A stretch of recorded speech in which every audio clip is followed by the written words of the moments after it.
Bonjour, bienvenue sur la présentation du logiciel SIGAS. Ce logiciel est conçu pour la gestion des écoles publiques ou privées.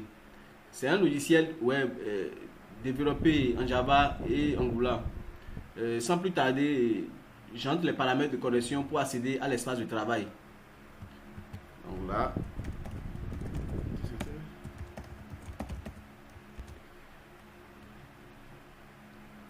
et sur cet espace, nous avons le menu horizontal sur lequel il y a un champ de sélection permettant de choisir l'année scolaire du travail.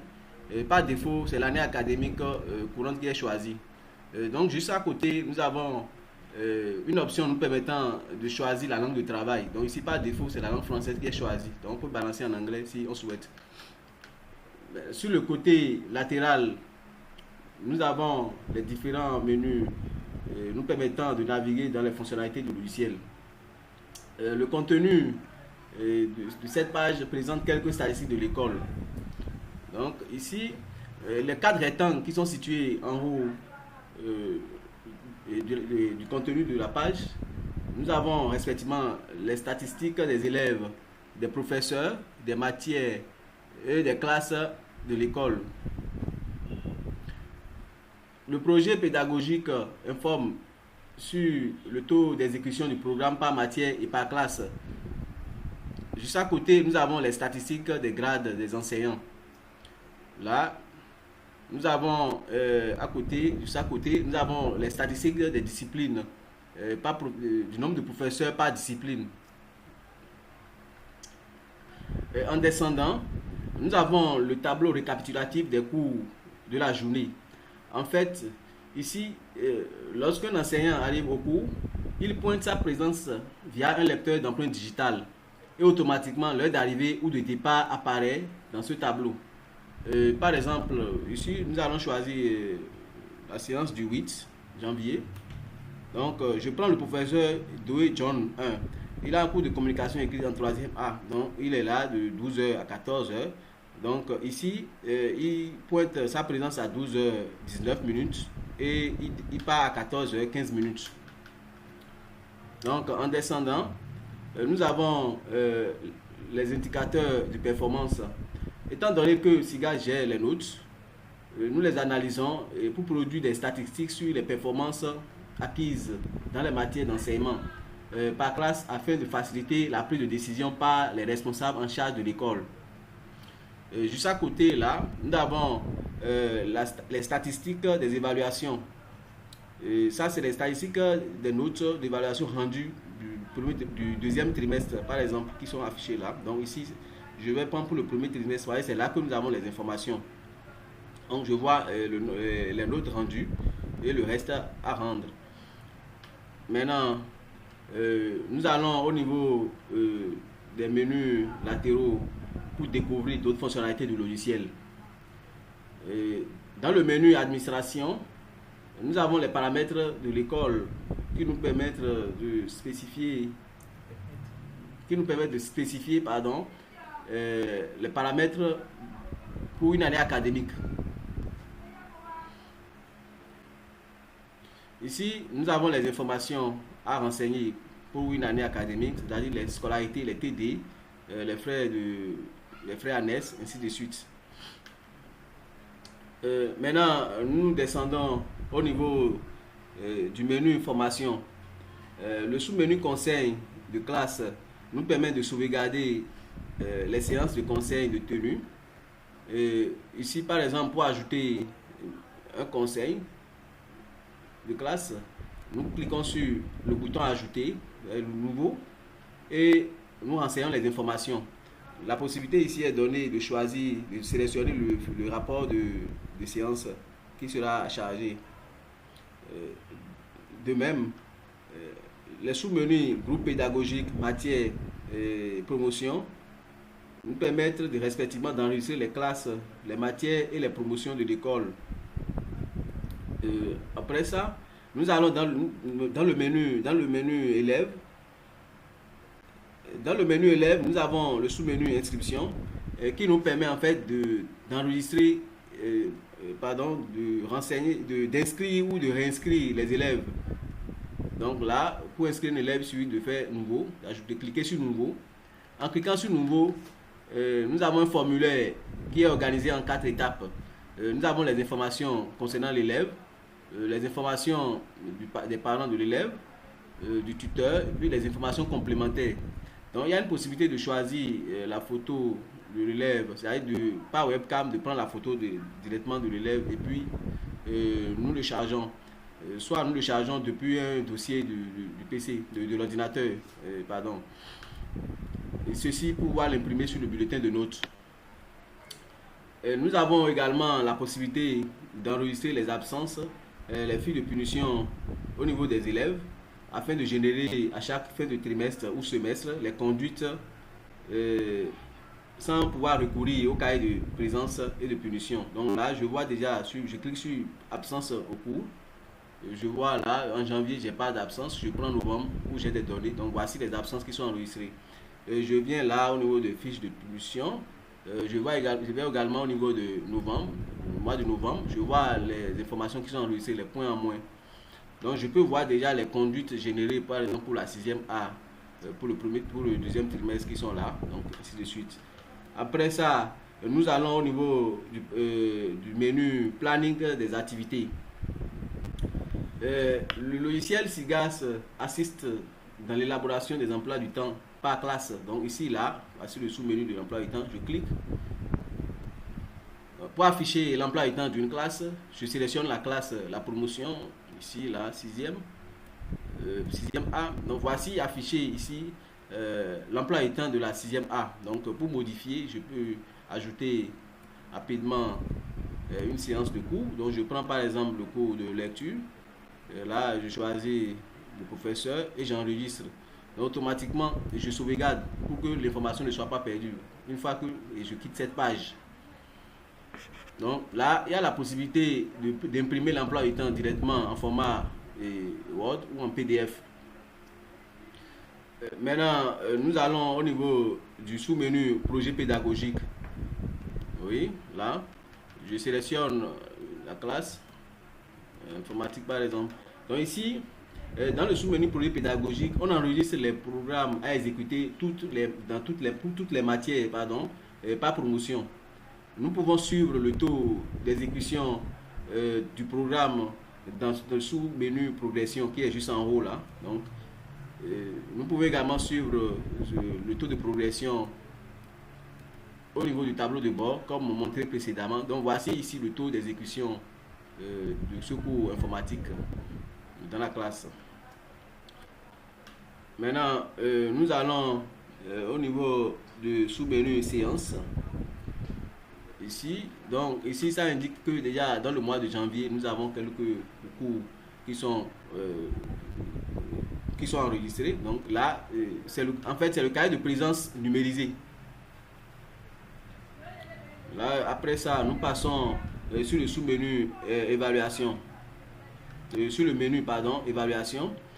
Là, nous avons la position de planifier les évaluations au cours du trimestre. Ici, par exemple, au niveau du deuxième trimestre, nous n'avons pas d'évaluation programmée. Donc, je peux aller déjà au niveau du premier trimestre. Je vois les évaluations qui sont programmées là. Et je vois que tout est passé. Après ça, je vais au niveau du sous-menu fiche de notes. Au niveau du fiche de notes, du sous-menu, fiche de notes, nous sélectionnons d'abord la promotion, la classe, la matière informatique, par exemple, je prends premier trimestre et je recherche. En fait, cette interface est conçue dans la même logique que les feuilles d'Excel. Donc, les moyennes sont calculées au fur et à mesure que les notes sont insérées. Donc là, je mets par exemple ici, je modifie cette note là, je mets 14. Donc, je vois qu'il y a une modification automatiquement qui s'opère au niveau de la moyenne des interrogations, au niveau de la moyenne suivante et puis la moyenne coefficient. Nous avons également la possibilité de paramétrer le nombre d'interrogations. Donc ici, je peux prendre 3 et automatiquement le tableau s'ajuste. Ici, également, je peux choisir le nombre de devoirs. Donc, je ramène à 2 comme c'était au départ. Maintenant, en bas du tableau, je vais un peu vers là-bas. Donc, j'ai les statistiques au niveau de cette matière, la moyenne suivante, la moyenne de la classe, ainsi de suite. Maintenant, nous allons au niveau du sous-menu bulletin. le sous-menu bulletin. Ici, les bulletins sont générés de façon groupée et pour une classe donnée. Déjà, nous avons généré les bulletins de notre premier trimestre de la classe de 6e A. Donc, je peux déjà l'imprimer pour que on puisse voir. Donc là, donc ici, voici le format des bulletins proposés. Donc la particularité ici, c'est que les récompenses et les sanctions sont cochées automatiquement, puisque c'est paramétré déjà dans l'application. Nous avons également le QR code qui est généré pour chaque inscription. Donc, donc nous retournons à l'application. Donc là, celui-là. Après ça, nous allons sur le sous-menu relevé de notes. Ici, pour avoir les informations concernant les performances d'un élève, je sélectionne la classe, l'élève, le trimestre, si c'est le premier trimestre ou le deuxième trimestre, je sélectionne. Donc je prends le premier trimestre parce que c'est là que nous avons des informations. Donc j'affiche. Donc je vois de façon globale les notes obtenues par l'élève dans toutes les matières avec les statistiques en bas du tableau. Après ça, nous allons au niveau du sous-menu personnel. Au niveau du menu personnel, dans ce menu, nous avons la possibilité d'enregistrer les personnels administratifs, les animateurs d'établissement, les enseignants.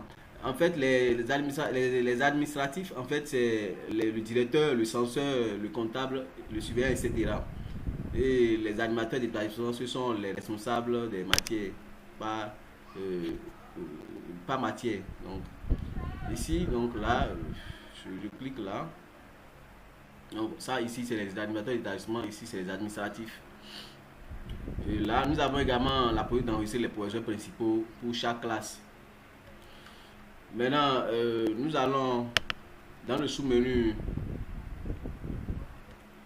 Maintenant, dans le menu résultats, nous avons la possibilité d'imprimer les résultats d'analyse pour chaque fin de trimestre. Donc, c'est ça qui est de façon globale là. Et ici, au niveau du résultat annuel, nous avons également la même chose.